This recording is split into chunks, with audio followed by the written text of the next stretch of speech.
And it is Game 3, Week 4, Season 5. Oh, I wish. I can't wait. It is the After Hours Gaming League match between BlackBerry and Bungie. And we are in-game watching Bungie get off that first manor. I don't know what KF stands for. Maybe it's Kilo Fun. And he's really, really massive with his fun wishes. The person being wished the Killer Fun is the Red Terran in top spawn position for Team BlackBerry. It is Gardener versus his opponent in the bottom spawn position here on Heavy Rain. We have the player for Bungie, Blue Terran, MadSushi. This could be a very long game. It is TVT. We have a very fancy decal here for MadSushi, one of the rare collectible ones with the Murloc and the shell. I'm not even sure what it's from. Maybe it was pre-ordering something from World of Warcraft. And of course, for the decals on Gardener's side, it is the classic Terran Dominion sigil. And he will probably exert his dominion over this Murloc user, because if he wants to identify with the Murloc, that probably means some sort of quick rush-based attack with a lot of weak little Marines or something. And I just don't see that working too often in TVT since the Wings of Liberty days. The days when I would just build 5 barracks off my one base and never get gassed ever because I would lose too quickly. Interesting scout path from MadSushi. He's totally avoided being scouted. His opponent will get here never knowing that this is probably not a scout. This is not a scouting location. 1 barracks, fast gas. Really, that could be anything, but he might be suspecting Reaper. And that scout's chased out without really saying anything. So, there we go. Gardener, no idea what's up on the north end of the map. Himself looks like he is probably going to be opening Reaper? No? Yeah, it's going to be Reaper. He would have started the Marine if he was going to do that already. And there we have it. Reaper opening versus forward SCV opening. It's probably going to proxy something, but it could have taken its time. Just when you want to proxy, you want to have the SCVs in position. Okay. He's going for it. It's going to be a factory. That's what he can afford. There we go. Proxy factory. The Reaper won't scout it. It's quite out of the way. So when the Reaper gets to that base and sees so little, he's going to wonder, is my opponent proxying his tech, or is he just really bad? Remember, the AHGL has no skill requirements. None at all. You don't even have to have completed Practice League if that's still there. So you can't assume that these non-timings mean anything. Here we go, Reaper in the base. There are Marines. There's a second gas. What else can we see? Ooh, trying to pick off an SCV there. Nah, didn't get full scout on the base. Might assume the tech is being hidden over on one of the sides. So no direct tells there. Even though, as I said, non-timings don't work in the AHGL. But he has his Reaper. He can keep checking. He will never see this coming. Okay, Tech Lab means that it's almost certainly going to be a proxy Thor drop. I would have loved it if he just picked it up, dropped it here in the base, and then sent Widow Mines out to hit the SCV lines. That's probably because I saw it in a Fun Day Monday recently, but it also it would be so cool to use flying buildings into those vision dead zones that he honestly should not have. What is that supply depot doing all the way back there? Come on. But there we have it. Reaper continuing to try and get the scout in. He sees the gas. He doesn't see what's using it. But, ooh, he spots the armory. That's a bit of a tell. Does he see the starport? Wait, starport's here? Alright, well, you know, MadSushi is a patient player. The SCV's standing up here waiting for a while. The Thor can wait for the medevac to get to him. It's all cool. I always thought the proxy Thor drop involved building your starport up there so that the Thor and the medevac pop out about the same time and they just get going. Good Marine placement. really denying that scouting. How much has Gardner seen? He hasn't seen the starport. He knows there's this big section in the base that could be hiding stuff. And he totally didn't scout the main base over here. So, there's a chance. There's the Thor. There's the medevac.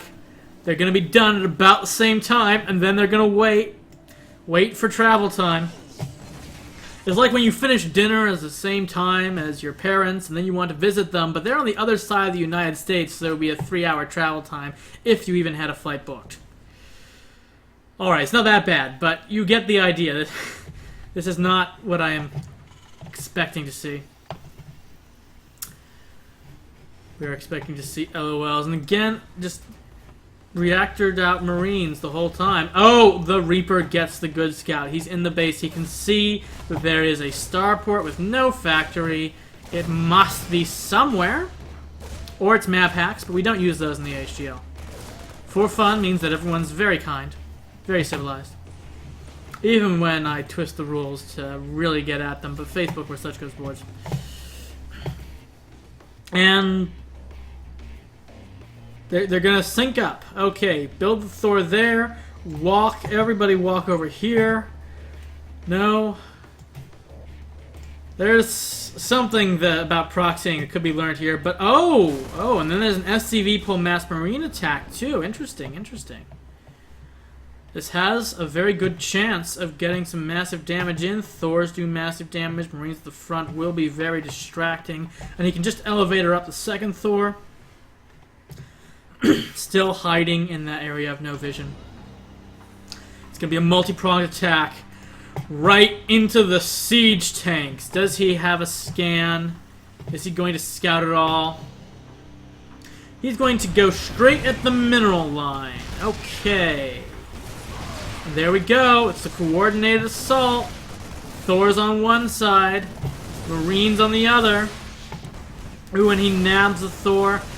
Takes it away with small health. These Marines just aren't bold enough to make that jump. And there you go. That was the proxy Thor drop.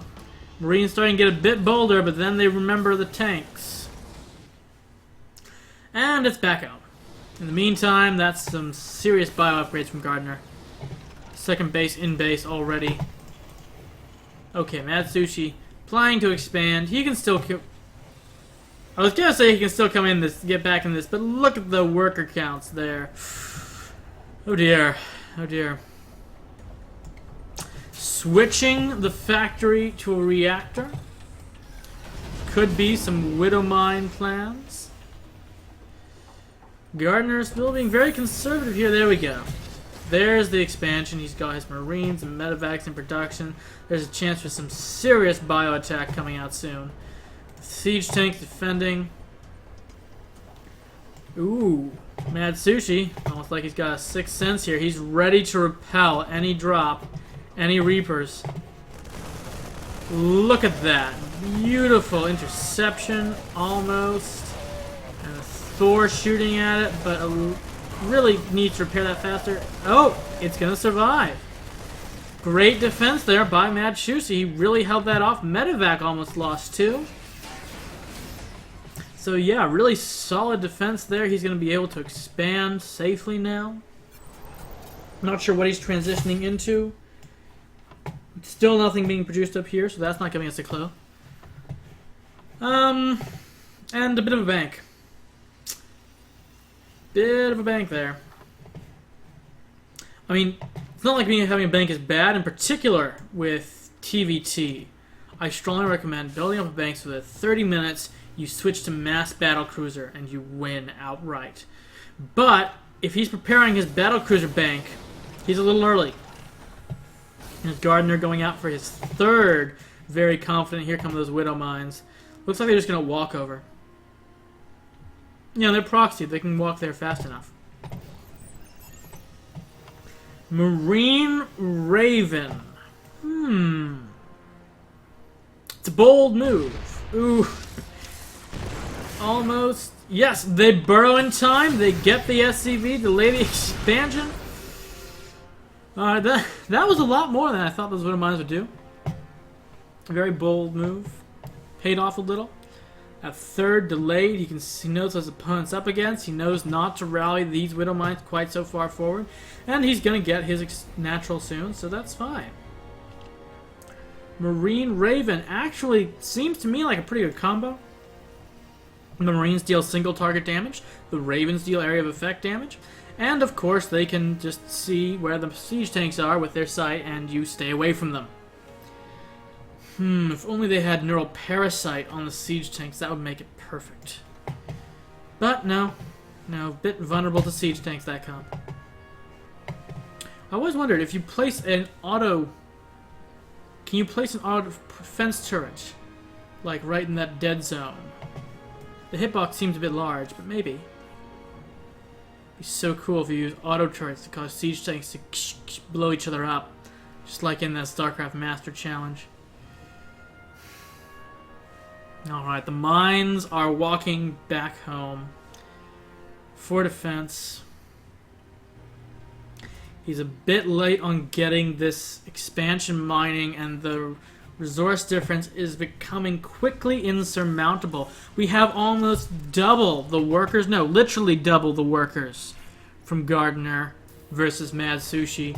We have almost the same Marines, but a lot more mech and tech backing that up.